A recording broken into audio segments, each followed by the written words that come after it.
Она што е нов феномен и чекор понатаму во тој притисок кон невладиниот сектор и граѓанските иницијативи се контрапротестите и нормално огромниот број на провладини медиуми кои функционираат како алатка на оваа недемократска власт за да можат да ги етикетираат и за да им го одзимаат легитимитетот. Контрапротестите на Балканот јас ги паметам само уште од времето на Милошевиќ, сега историски не знам како влечат корени. После подолго време се создадоа кај нас прв пат нели за црквата на плоштадот или на плоштад Слобода се направени контрапротести, потоа се правени на Аман, па се правени на земјоделците. И е многу интересен начинот на кој се прават. Значи, тоа што власта пробува да го наметне на независните граѓански иницијативи, всушност е тоа што таа го прави.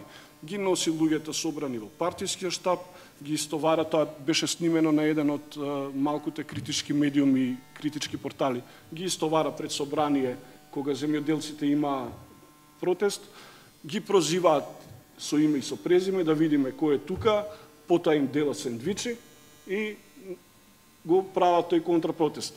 Она што е симптоматично, тоест она што е алармантно е тоа што тие луѓе се таму со цел за да направат притисок и да ги заплашат и оние малку охрабрени луѓе за да се остварат го остварат правото на протест и да го искажат своето незадоволство, и во тоа се подпомогнати од институциите државни, тоест веќе партиски. Значи од МВР.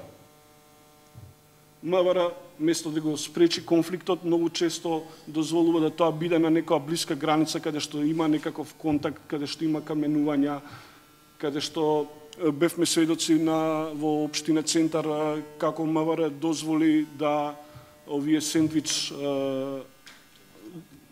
демонстрантите влезат во општината и ги искршат сите прозорци. Значи, веќе гледате дека и државните институции ги подпомагаат гушењето на демократските процеси.